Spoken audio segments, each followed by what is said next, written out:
మరి అలాగనే ఈ రవీంద్ర భారతిలో జరుగుతున్నటువంటి జయంతోత్సవాలకు ఆంధ్రప్రదేశ్ స్టేట్ ప్రెసిడెంట్ మోర్ల ఏడుకొండల గౌడ్ గారు ఉన్నారు. వారిని మనం చేస్తున్నాం. చెప్పండి సార్, మీ పక్క రాష్ట్రంలో ఉన్నటువంటి గౌడ్ల సోదరులు ఎంతమంది వచ్చారు? ముఖ్య అతిథులుగా ఎవరు తీసుకొస్తున్నారు? దాదాపు ముఖ్య అతిథులుగా అయితే మన మాజీ ముఖ్యమంత్రి కేఈ కృష్ణమూర్తి గౌడ్ గారు, అదేవిధంగా మాజీ ఉప ముఖ్యమంత్రి గారు కేఈ కృష్ణమూర్తి గౌడ్ గారు, అదేవిధంగా ప్రజెంటు ఎంపీ గారు అయినటువంటి మార్గాని భరతరామ్ గౌడ్ గారు, రాజమండ్రి ఎంపీ, అదేవిధంగా మన రేపల్లె నియోజకవర్గానికి సంబంధించి ఎమ్మెల్యే అనగాని సత్యప్రసాద్ గౌడ్ గారు, అదేవిధంగా పెడన నియోజకవర్గానికి సంబంధించి జోగి రమేష్ అన్న గారు ఈ కార్యక్రమానికి అటెండ్ అవుతారని అనుకుంటున్నాము. అదేవిధంగా వస్తారని చెప్పేసి సమాచారం ఇవ్వడం జరిగింది. ఆంధ్రప్రదేశ్ రాష్ట్ర వ్యాప్తంగా ఈ కార్యక్రమాన్ని వారోత్సవాల్లో భాగంగా గౌడ మహనీయుల జయంతి వారోత్సవాల్లో భాగంగా ఆంధ్రప్రదేశ్ రాష్ట్రంలో కూడా సర్దార్ సర్వాయి పాపన్న జయంతి ఉత్సవాలని ఆగస్టు 18వ తారీఖున నిర్వహించడానికి మేము కార్యక్రమాన్ని రూపొందించుకున్నాము. అదేవిధంగా ఈ ఆదివారం ఇక్కడ జరుగుతుంది. అదేవిధంగా వచ్చే ఆదివారం ఆగస్టు 18వ తారీఖు ఆంధ్రప్రదేశ్ రాష్ట్రంలో జరుగుతుంది.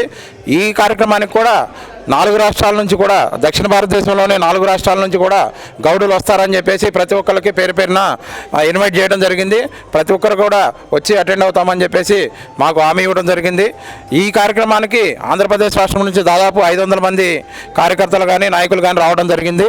అదేవిధంగా ఇక్కడ నుంచి కూడా అదేవిధంగా ఒక 500 మంది కార్యకర్తలు నాయకులు, గౌడ కార్యకర్తల నాయకులు అక్కడికి రావడం జరుగుతుంది. మిగిలిన కర్ణాటక నుంచి కానీ తమిళనాడు నుంచి కానీ నాయకులు కానీ కార్యకర్తలు కానీ రావడం జరుగుతుంది. ఈ భావజాలాన్ని ఏదైతే మన జయగౌడ ఉద్యమం భావజాలాన్ని ప్రతి ఒక్క గడప గడపకు తీసుకువెళ్ళడంలో జయగౌడ ఉద్యమం సక్సెస్ అయిందని చెప్పేసి మేము తెలియజేసుకుంటున్నాము. ఆంధ్రప్రదేశ్లో ముఖ్యంగా గౌడ జనాభా ఎంతమంది ఉంది? రాజకీయంగా పునరీకరణ ఎలా జరగబోతుంది మీ సందర్భంలో? దాదాపు ఆంధ్రప్రదేశ్ రాష్ట్రంలో 45 లక్షల మంది గౌడులు ఉన్నారని చెప్పేసి ఒక అంచనా, ప్రాథమిక అంచనా. ఇంకా అంతకన్నా ఎక్కువే ఉండొచ్చు. కాకపోతే ఏంటంటే రాజ్యాధికార దిశగా అక్కడ అడుగులు వేయడం అనేది ఇంకా టైం పట్టేట్టు ఉంది. ఇప్పుడున్న పరిస్థితుల్లో కొంత తెలంగాణలో కొంత ముందుకెళ్ళడం జరుగుతుంది. ఆంధ్రప్రదేశ్లో కూడా ఈ జయగౌడ ఉద్యమం ద్వారా కొంతమంది కొత్త నాయకుల్ని, కొత్త నాయకత్వాన్ని తయారు చేసి ఆల్రెడీ ఎవరైతే సీనియర్ నాయకులు ఉన్నారో ఈ నాయకత్వాన్ని ప్రోత్సహించే విధంగా ముందుకు పోవడం జరుగుతుంది. వెనకుండి నడపడం జరుగుతుంది. సంఘాలన్నీ వెనకుండి నడిపి ఈ నాయకత్వాన్ని తయారు చేయడం జరుగుతుంది.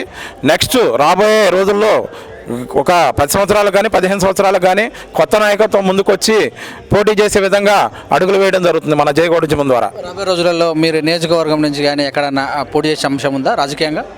రాజకీయంగా అయితే జయగౌడ ఉద్యమ నాయకులు ఎవరు కూడా ముందుకెళ్ళి పోటీ చేసే అవకాశాలు లేవు. రాజ్యాధికార దిశగా అంటే మన గౌడ బిడ్డల్ని రాజకీయ నాయకులుగా తయారు చేసి కొంతమంది కొత్త నాయకత్వాన్ని ముందుకు తీసుకెళ్లే దిశగా జయగౌడ ఉద్యమం అడుగులు వేస్తుంది. అంతే తప్ప మేమే నాయకులు కావాలనే ఆలోచనతో ఏ జయగౌడ ఉద్యమ నాయకుడు ముందుకెళ్ళటం లేదు. అదేవిధంగా ఏ విధమైన పదవులు కానీ, పార్టీల్లో పదవులు కానీ ఆశించి ఏ నాయకుడు పనిచేయడం లేదు.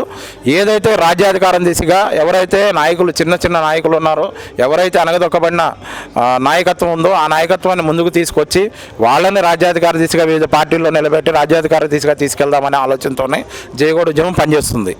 విగ్రహాల విషయంలో మరి ఆంధ్రప్రదేశ్లో ఎలా ముందుకెళ్తున్నారు మీరు? ఆంధ్రప్రదేశ్ రాష్ట్రంలో రేపు ఆగస్టు 17వ తారీఖున మన కూచంపూడి గ్రామం, వెస్ట్ గోదావరి జిల్లాలో మొట్టమొదటి సర్దార్ సర్వాయి పాపన్న విగ్రహం పెడుతున్నారు.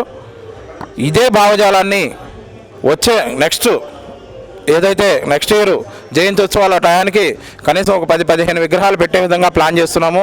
అదేవిధంగా ఆంధ్రప్రదేశ్లో సర్దార్ గౌతులచ్చన్న గౌడ్ గారి ఆయన యొక్క విగ్రహాలు ఆల్రెడీ పెట్టుకుంటూ వస్తున్నారు. ఆ భావజాలం ఆల్రెడీ బాగానే ఉంది కాబట్టి మన పాపన్న గౌడ్ గారి భావజాలాన్ని మనం ముందుకు తీసుకెళ్లాల్సిన అవసరం ఎంతైనా ఉంది. అదేవిధంగా గౌడ మహనీయుల చరిత్రని మనం కాపాడుకుంటూ ఈ సంవత్సరం ముద్రించిన ఆంధ్రప్రదేశ్ పాంప్లెట్లో ఒక 5 గౌడ మహనీయులు పెద్దలు ఎవరైతే గౌడ కులానికి సర్వీస్ చేసి ఉన్నారో వాళ్ళందరూ చరిత్రను ముద్రించి ఆ భావజాలాన్ని ముందుకు తీసుకెళ్ళడం జరిగింది.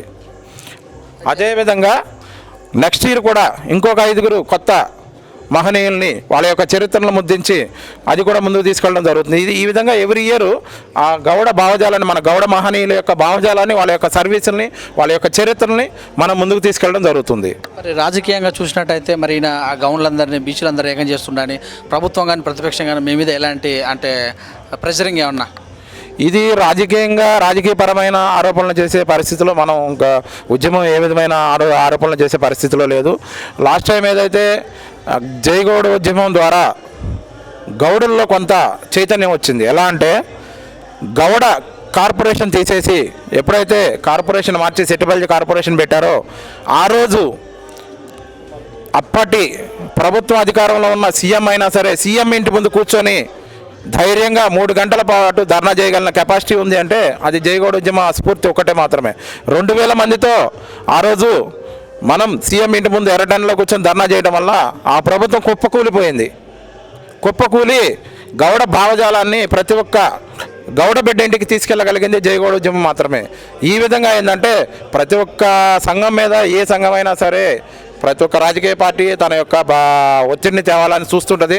కానీ మేము ఈ పార్టీలకు అతీతము, ప్రాంతాలకు అతీతము, ఓన్లీ మా భావజాలాన్ని, మన గౌడ బిడ్డల భావజాలాన్ని, గౌడ బిడ్డలు బాగుకోరి గౌడ బిడ్డల మీద జరిగే దాడులకి వ్యతిరేకంగా పోరాడతామే తప్ప పార్టీలతో కానీ వీళ్ళ యొక్క రాజకీయ నాయకులతో కానీ ఏ విధమైన పోరాటాలు మాకు లేవు.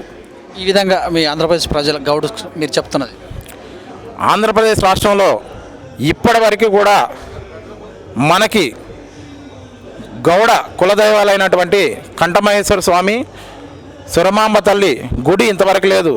జైగౌడ ఉద్యమం వచ్చిన తర్వాత గౌడుల యొక్క కుల చరిత్ర తెలుసుకుంటున్నాం. కాబట్టి త్వరలో ఆంధ్రప్రదేశ్ రాష్ట్రంలో గౌడ కులదైవాలైనటువంటి కంఠమహేశ్వర స్వామి, సురమాంబల దేవాలయం కట్టాలని చెప్పేసి జైగౌడ ఉద్యమం నిర్ణయించుకుంది.